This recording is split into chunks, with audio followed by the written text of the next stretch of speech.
Good afternoon students. मेरा नाम जितेंद्र कुमार है और आप लोग देख रहे हैं इंस्पायर एक्सीलेंस इंस्टीट्यूट। ठीक है, आज हमारा जो टॉपिक है वो मनोविज्ञान का एक महत्वपूर्ण टॉपिक है, अधिगम यानी कि लर्निंग और उसके प्रकार, नियम और सिद्धांत। इस टॉपिक को प्रियंका मैम पढ़ाएंगी। ठीक है, क्योंकि ये साइकोलॉजी जो है ना, ये प्रियंका मैम का बहुत अच्छा विषय है।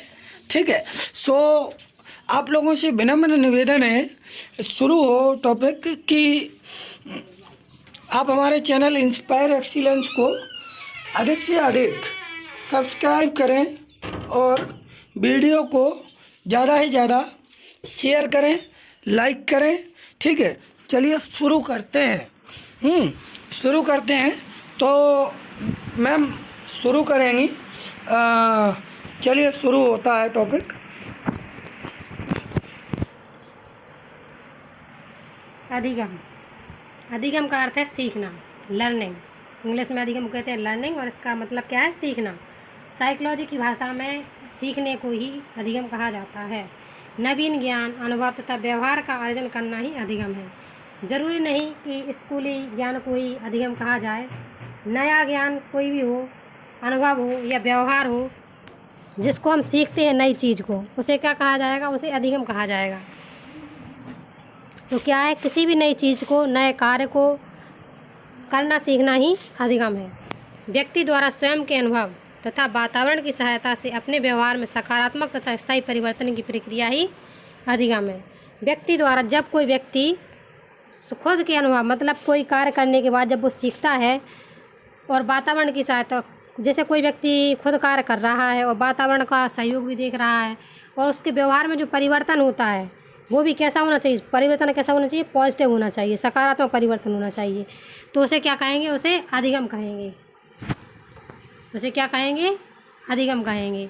और जैसे एक छोटे बच्चे को ले लेते हैं, जैसे छोटा बच्चा है वो नहीं जानता है, और अगर पंखा चल रहा है तो पंखे में उंगली देने की कोशिश करता है, और अगर वो एक बार उंगली दे दे पंखे के अंदर और उसको थोड़ी बहुत चोट आ जाए, तो फिर वो उसका खुद का अनुभव होगा कि पंखे में उंगली डालने से उंगली में चोट आती है, तो वो उसका खुद का अनुभव होगा। और वातावरण की सहायता से, वो कैसे? वातावरण की सहायता से, जैसे किसी ने उसे रोका नहीं, उसने टच कर लिया पंखे को, तो उसे पता चल गया कि इससे हमें चोट लगती है। तो आगे से उसके व्यवहार में क्या परिवर्तन आया कि वह जब भी पंखे को देखेगा तो वो उससे दूर रहेगा, उसमें उंगली नहीं डालेगा।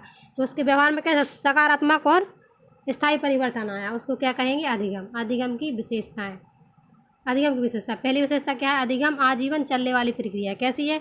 अधिगम जिंदगी भर चलती है, जीवन भर, जन्म से लेकर मृत्यु तक अधिगम की प्रक्रिया चलती रहती है। व्यक्ति कुछ ना कुछ सीखता ही रहता है। यह सार्वभौम प्रक्रिया है। कैसी प्रक्रिया? सार्वभौम मतलब सभी जगह चलने वाली प्रक्रिया है। यह नहीं कि स्कूल में ही ज्ञान प्राप्त हो या अधिगम हो, नहीं, यह प्रक्रिया कहीं भी हो सकती है, कहीं भी व्यक्ति कुछ भी सीख सकता है। यह विकास की प्रक्रिया है। जाहिर सी बात है कि जब कोई व्यक्ति कुछ सीखेगा तो उसका विकास होगा। यह व्यवहार से व्यवहार परिवर्तन की प्रक्रिया है। जे ऐसे मतलब इसको हम ऐसे समझ सकते हैं कि व्यवहार से व्यवहार में परिवर्तन की प्रक्रिया है, कि व्यक्ति खुद के व्यवहार के द्वारा खुद के व्यवहार में परिवर्तन करता है। जैसे बच्चा था, उसने पहले उंगली डाली, उसका व्यवहार क्या था कि इसको देखना है, फिर उसके व्यवहार में खुद ही परिवर्तन आया कि नहीं, इसमें उंगली नहीं डालनी चाहिए। या किसी दूसरे के व्यवहार को देखकर, जैसे छोटे बच्चे विद्यालयों में टीचर का अनुकरण करते हैं, तो व्यवहार के द्वारा व्यवहार परिवर्तन ही अधिगम है। अधिगम के प्रकार, अधिगम 3 प्रकार का होता है: ज्ञानात्मक अधिगम, भावात्मक अधिगम और क्रियात्मक अधिगम। अब हम पढ़ते हैं, सबसे पहले किसको पढ़ते हैं? ज्ञानात्मक अधिगम। नवीन तथ्यों, सूचनाओं तथा ज्ञान का अर्जन करना ज्ञानात्मक अधिगम कहलाता है। ज्ञानात्मक अधिगम से मतलब जो है, कोई भी इसमें हम नए तथ्य, नया ज्ञान सीखेंगे। ज्ञानात्मक मतलब ज्ञान सीखेंगे, जैसे अब किताबों से संबंधित ज्ञान, नया तथ्य, नई सूचना, नए ज्ञान को अर्जन करना ही ज्ञानात्मक अधिगम है। यह 3 प्रकार का होता है: प्रत्याशात्मक अधिगम, अवधारणात्मक अधिगम, दूसरा कौन सा है? अवधारणात्मक अधिगम, और तीसरा कौन सा है? सहचार अधिगम। तो पहला प्रत्याशात्मक अधिगम में क्या है कि प्रत्यक्ष वस्तुओं के द्वारा सीखना, प्रत्याशात्मक हो गया अधिगम। और दूसरा है अवधारणात्मक, इसमें क्या है? अमूर्त चीज़, मतलब जो हमारे सामने नहीं है, अप्रत्यक्ष वस्तुएं, कल्पना के सहारा सीखेंगे। जैसे प्रत्यक्ष में जैसे पंखे को देखा बच्चे ने तो सोचेगा ये कैसे चलता है, और दूसरे में अप्रत्यक्ष में जैसे कोई जैसे एक बार उसने पंखा देख लिया, फिर कोई उसके सामने लिख दे पंखा तो उसके बारे में बहुत चिंतन करेगा, फिर उसके बारे में लिख भी सकता है बहुत, जैसे निबंध लिख देते हैं बच्चे। तो अमूर्त चिंतन। सहचार अधिगम पूर्व ज्ञान तथा अनुभव के माध्यम से नया ज्ञान सीखना, उसे सहचार अधिगम कहते हैं। जैसे कुछ ज्ञान हमें पहले जैसे गिनती हमने पहले सीख ली तो हमें पहाड़े सीखने में काम आएगी ना, तो उसी को हम क्या कहेंगे, सहचार अधिगम। अब दूसरा है भावात्मक अधिगम। नवीन भावों की अनुभूति करना ही भावात्मक अधिगम है। शुरू में बच्चे में 3 संवेग होते हैं, तो जब जैसे जैसे बड़ा होता है तो नए नए अनुभवों को सीखता है, नए नए अनुभवों के माध्यम से नए नए भावों को सीखता है। कौन कौन से संवेग होते हैं? क्रोध, भय, प्रेम। तीसरा है क्रियात्मक अधिगम। नई क्रियाओं कार्यों को सीखना ही क्रियात्मक अधिगम है। व्यक्ति हमेशा कुछ ना कुछ नई क्रियाएं सीखता रहता है। जैसे बच्चे छोटे में साइकिल चलाना सीखते हैं, फिर मोटरसाइकिल चलाना सीखते हैं, फिर कार चलाना सीखते हैं, कोई भी चीज़ करना, ये तो ड्राइविंग की बात हो गई, कोई भी चीज़ करना, जैसे लड़कियां खाना पकाना, कढ़ाई बुनाई करना, बहुत सी क्रियात्मक अधिगम में ये है कि कोई भी क्रिया को करना सीखना ही क्रियात्मक अधिगम है। अधिगम के नियम। अधिगम के नियम मूल पूरे अधिगम के नियम टोटल माने तो 8 हैं, और इनको अधिगम के नियमों को 2 हिस्सों में डिवाइड किया गया, मुख्य नियम और गौण नियम। और अधिगम के नियमों के जन्मदाता कौन है? थॉर्नडाइक। मूल नियम है 3, तत्परता का नियम, अभ्यास का नियम, प्रभाव या संतोष का नियम। तो तत्परता का नियम क्या है कि ये मूल नियम इनको इसलिए माना गया क्योंकि इनके बिना कोई सीख नहीं सकता है। अधिगम की प्रक्रिया मतलब कैसे होगी? जब तक कोई व्यक्ति या बालक सीखने के लिए तैयार ही नहीं होगा तो कैसे सीखेगा। फिर अभ्यास का नियम कि अगर किसी बालक को जैसे अगर बच्चे ने पहाड़ा सीख लिया तो उसको उसका अभ्यास करना पड़ेगा, तब उसको याद रहेगा, नहीं तो वो भूल जाएगा। फिर अब प्रभाव या संतोष का नियम कि किसी चीज़ को हमने सीखा तो उससे हमें संतुष्टि मिली या नहीं मिली। अब है गौण नियम। गौण नियम कौन कौन से हैं? बहुक्रिया का नियम कि मतलब किसी भी चीज़ को कोई बड़ी चीज़ है उसको छोटे छोटे टुकड़ों में करके सीखना। फिर है आंशिक क्रिया का नियम, मतलब आप जैसे बहुक्रिया में था कि बहुत सारी क्रियाओं के द्वारा एक ही, जैसे मैथ में आप कोई भी टॉपिक देखें तो उसको कोई सवाल रहते हैं उनको अलग अलग मेथड के द्वारा सॉल्व किया जा सकता है, तो वो हो गया बहुक्रिया। आंशिक क्रिया क्या है? आंशिक क्रिया ये है कि उसको टुकड़ों में हिस्सों में करके सीखना। फिर है मनोवृत्ति का नियम, अपने मन की इच्छाओं को एटीट्यूड के द्वारा सीखना। आत्मीकरण का नियम मतलब जो कुछ हमने सीखा उसको अपने साथ आत्मसात कर लें कि वो हमें उसको अपने व्यवहार में परिवर्तन कर लें। सहचार परिवर्तन का नियम कि सहचार परिवर्तन यही है कि जैसे हमने कुछ सीखा उसको हम जब दूसरा ज्ञान सीख रहे हैं तो उसमें अपनी उसको पुराने ज्ञान को नया ज्ञान सीखने के लिए प्रयोग करें। तो ये है हमारे अधिगम के नियम। अब है अधिगम के सिद्धांत। अधिगम का पहला सिद्धांत है उद्दीपक अनुक्रिया का सिद्धांत। इसे थॉर्नडाइक ने दिया था। इसके अन्य नाम क्या है? बंधन सिद्धांत, संबंधवाद सिद्धांत, प्रयास एवं भूल का सिद्धांत, संयोजनवाद सिद्धांत, प्रयास एवं त्रुटि का सिद्धांत भी कहते हैं इसी को। थॉर्नडाइक ने क्या किया था?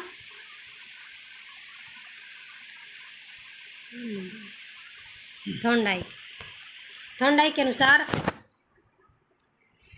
जब कोई बच्चा सीखता है या बालक सीखता है तो उसमें क्या क्या जरूरी होता है? उद्दीपक कैसे? जब भी कोई व्यक्ति वातावरण का कोई भी घटक जो व्यक्ति के व्यवहार या क्रिया का कारण होता है उसे उद्दीपक कहते हैं। उद्दीपक किसे कहते हैं? जिसके द्वारा कोई भी व्यक्ति या बालक क्रिया करता है, क्रिया का कारण होता है, तो उसे क्या कहेंगे? उद्दीपक। जैसे भूख लगी तो ये क्या है? उद्दीपक है। अब वो उस खाना खाने के लिए प्रयास करेगा तो उद्दीपक। अनुक्रिया, उद्दीपक के अनुसार होने वाली क्रिया को अनुक्रिया कहते हैं।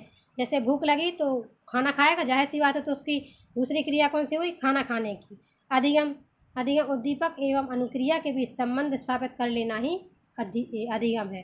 जैसे हमें पहले उद्दीपक था, उद्दीपक जिससे हमें काम करने की इच्छा मतलब जागृत हुई कि हम काम करें कुछ। फिर अनुक्रिया, उस क्रिया के जो हमें इच्छा जागृत हुई उसके फलस्वरूप जो हमने कार्य किया, उन दोनों के बीच में संबंध स्थापित कर लेना ही अधिगम है। अधिगम के लिए उद्दीपक एवं अनुक्रिया दोनों का होना आवश्यक है, अर्थात उद्दीपक के बिना अनुक्रिया संभव नहीं है और अनुक्रिया के अभाव में उद्दीपक का महत्व नहीं है।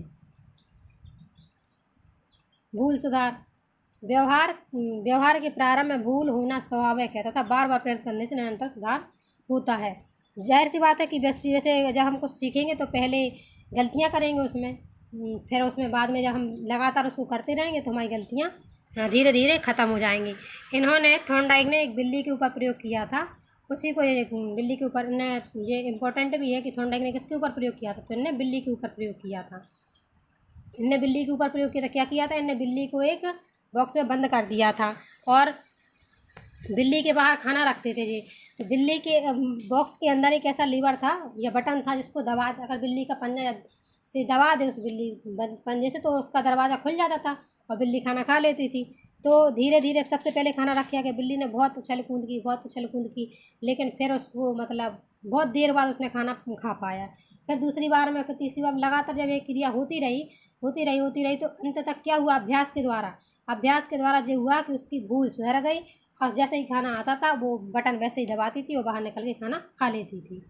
अच्छा, अब है दूसरा सिद्धांत, प्रबलन, पुनर्बलन, सबलीकरण, चालक न्यूनता, अंतर्नोद, प्रणोद का सिद्धांत। इसके अलग अलग नाम है, या तो इसको ऐसे प्रबलन सिद्धांत, प्रबलन से पुनर्बलन सिद्धांत, सबलीकरण सिद्धांत, इसके नाम है, अलग अलग नामों से जाना जाता है इसको। इसके जन्मदाता कौन है? C.H. हल, क्लार्क हल।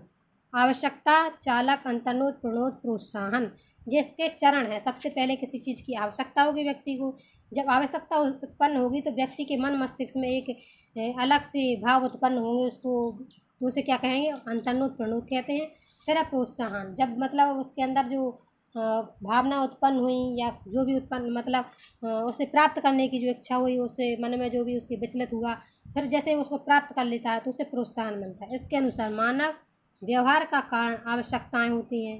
सही बात है, मानव व्यवहार का कारण क्या होगा? आवश्यकताएं तो होंगी। जब व्यक्ति के पास आवश्यकताएं नहीं होंगी तो कार्य काय को करेगा? जैसे अगर व्यक्ति को लगेगा कि उसे कुछ खरीदना है तभी तो वो पैसे कमाएगा। हल के अनुसार व्यक्ति के व्यवहार का कारण विभिन्न आवश्यकताएं होती हैं।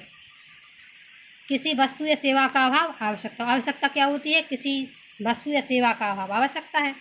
आवश्यकता से उत्पन्न आंतरिक असंतुलन, तनाव, उत्तेजना, अनुभूति को चालक, अंतर्नोद, प्रणोद कहते हैं।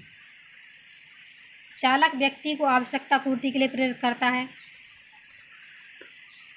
चालक, अंतर्नोद, प्रणोद किसे कहा जाता था? चालक, अंतर्नोद, प्रणोद उसको कहा जाता है जो आवश्यकता होने पर व्यक्ति के मस्तिष्क में जो तनाव उत्पन्न होता है उसे चालक, अंतर्नोद, चालक या अंतर्नोद या प्रणोद कहा जाता है। तो चालक व्यक्ति को क्या करता है? आवश्यकता पूर्ति के लिए प्रेरित करता है। जिस तत्व से आवश्यकता की पूर्ति होती है उसे प्रोत्साहन कहते हैं। जैसे व्यक्ति को भूख लगी, उसे भोजन मिल गया, तो भोजन क्या कहलाएगा? भोजन उसका प्रोत्साहन कहलाएगा, भोजन हो गया उसका। और जब तक उसे भोजन नहीं मिल रहा था, जैसे कोई व्यक्ति भूखा है, अब उसके मतलब घर में भोजन नहीं है तो वो बनाने के लिए उत्तेजित होगा, परेशान होगा, तो उसको तनाव कहेंगे, चालक कहेंगे, अंतर्नोद कहेंगे। उसके बाद जब भोजन मिल जाएगा, वो खाएगा, तो उसको क्या कहेंगे? प्रोत्साहन। जब आवश्यकता पूर्ति की क्रिया का सकारात्मक परिणाम आता है तो क्रिया को बल मिलता है तथा चालक न्यून हो जाता है। इसीलिए ऐसे पुनर्बलन अथवा चालक न्यूनता का सिद्धांत कहते हैं। इसका मतलब ये है, जब आवश्यकता की पूर्ति की क्रिया का सकारात्मक परिणाम आता है, जैसे व्यक्ति को भूख लगी थी, उसने भोजन खाया तो उसकी क्रिया को बल मिलता है। जैसे उसने खाना खाया, रोटी खाई उसने, तो उसको जब तक भूख लगेगी तो वो खाएगा, 1 खाएगा, 2 खाएगा, 3 खाएगा, 4 खाएगा, तथा चालक फिर क्या होगा? लेकिन 4-5 रोटी खाने के बाद जब उसकी भूख शांत हो जाएगी तो उसका चालक कैसा हो जाएगा? न्यून हो जाएगा, उसको संतुष्टि मिल जाएगी। इसलिए इसे क्या कहेंगे? पुनर्बलन। और चालक न्यूनता, क्योंकि चालक उसका जो तनाव, उसके मस्तिष्क में जो तनाव उत्पन्न था वो कैसा हो गया? न्यून हो गया, तो उसे चालक न्यूनता का सिद्धांत कहते हैं। अब तीसरा सिद्धांत क्या है? क्रिया प्रसूत अनुबंधन सिद्धांत या नैमित्तिक अनुबंधन सिद्धांत। इसके जन्मदाता कौन है? B.F. स्किनर। इन्होंने अमेरिका में 1938 में प्रयोग किया था। किस पर प्रयोग किया था? चूहे पर। इन्होंने क्या किया था? इन्होंने किया कि एक चूहे को इन्होंने एक बॉक्स में बंद कर दिया और उसके ऊपर छेद थे और उसमें भी एक बटन था, जिसको बटन को दबाते ही खाना ऊपरी के छेदों से उसका खाना नीचे गिरता था। अब पहले चूहे को बंद किया तो पहले तो उसे पता नहीं था, लेकिन जैसे ही लगातार क्रिया हुई तो वो भी करना क्या सीख गया? क्रिया करना सीख गया कि इसको दबाएंगे और भोजन मिल जाएगा। तो स्किनर के अनुसार अगर किसी व्यवहार के दौरान अनुकूल दशाएं दी जाती हैं तो व्यवहार की मात्रा बढ़ जाती है। इसे क्रिया प्रसूत सिद्धांत कहते हैं। इसका मतलब व्यवहार के द्वारा अनुकूल दशाएं, कैसी अनुकूल दशाएं दी गई कि जैसे ही उसका बटन पड़ा और उसको अनुकूल दशा क्या मिली? उसको खाना मिल गया, तो उसके व्यवहार की मात्रा कैसे हुई? बढ़ गई उसके व्यवहार की मात्रा कि अभी कम खाना मिला है हमें, और अगर हम फिर बटन दबाएंगे तो फिर मिलेगा। तो इसे क्या कहेंगे? क्रिया प्रसूत सिद्धांत। अनुकूल दशाएं व्यवहार को बल देती हैं, अर्थात पुनर्बलन का कार्य करती हैं। मतलब ऐसे अगर कोई शिक्षक विद्यार्थी से पूछता है और शिक्षक विद्यार्थी से कुछ पूछता है और वो उसे बीच बीच में पुनर्बलन देता रहता है कि हाँ बढ़िया किया तुमने, तो वो और अच्छे सीखने का प्रयास करता है और सीखता है, उसको पुनर्बलन मिलता है। पुनर्बलन के माध्यम से छात्रों के अधिगम संबंधी क्रियाएं बढ़ाई जा सकती हैं। वांछित और अच्छे व्यवहार का पुनर्बलन तुरंत करना चाहिए, देर से करने पर प्रभाव कम हो जाता है। इसका मतलब ये है कि अगर बच्चे ने जैसे अच्छा उत्तर दिया या अच्छा व्यवहार किया तो टीचर को क्या करना चाहिए, तुरंत उसको शाबाशी देना चाहिए, तुरंत पुनर्बलन देना चाहिए। देर से करने पर पता चला विद्यार्थी ने अभी अच्छा काम किया और हम उसको 1-2 घंटे बाद शाबाशी दे के बढ़िया किया, तो उसका प्रभाव क्या हो जाएगा, कम हो जाएगा, क्योंकि जब तक वो उसको भूल जाएगा, जो सोचेगा कि हमने कुछ मतलब क्या पता हमने गलती की हो इसलिए हमें कुछ रिस्पॉन्स नहीं मिला। फिर है शास्त्रीय अनुबंधन सिद्धांत, उत्तेजना अनुक्रिया एवं अनुबंधन सिद्धांत। इसके जन्मदाता कौन है, पावलोव। इन्होंने किस पर प्रयोग किया था, कुत्ते पर। और इनकी प्रयोग की अवस्थाएं हैं, पहले हम इसको वैसे ही समझ लेते हैं फिर अवस्थाएं देखेंगे। इन्होंने क्या किया था, इन्होंने कुत्ते के गले में एक बॉल टाइप की बांध दी थी जिससे उसकी लार उस बॉल में गिरती थी, नीचे बाल रख दिया था जिससे उसे नाप सकें और सामने भोजन आता तो जो देखते थे कैसे लार कितनी मात्रा में निकलती है। अब इसकी प्रयोग की अवस्था कैसी है, सबसे पहले जब प्रयोग किया इन्होंने तो क्या किया कि कुत्ते के सामने खाना रखा और कुत्ते की लार टपकना शुरू हो गई। तो ये कैसी थी, अनकंडीशनल स्टिमुलस था, कैसा स्वाभाविक था, कृत्रिम नहीं था, अनकंडीशनल था, स्वाभाविक था। सामने खाना आया और कुत्ते की लार टपकी, तो ये दोनों कैसी क्रियाएं थी, सहज क्रियाएं थी। फिर इन्होंने प्रयोग करने में क्या किया, इन्होंने क्या किया कि कुत्ते के सामने खाना लाने के पहले क्या किया, एक बेल थी, घंटी बजाई उसको, तो इनने क्या किया, उसको स्टिमुलस रख दिया। कैसा स्टिमुलस रख दिया इनने, कंडीशनल रख दी। कंडीशन क्या रख दी कि पहले घंटी बजेगी फिर भोजन आएगा। तो जैसे ही पहले घंटी बजी तो कुत्ते को कुछ पता नहीं चला, फिर क्या हुआ, भोजन आया तो कुत्ते की लार टपकी। लेकिन जब यही क्रिया उसके साथ 5-6 दिन तक की गई तो बाद में क्या हुआ कि जैसे ही घंटी बजती थी कुत्ते की लार टपकनी शुरू हो जाती थी। तो फिर इससे क्या हुआ, इससे ये हुआ कि कंडीशनल स्टिमुलस से अनकंडीशनल रिस्पॉन्स मिलने लगा।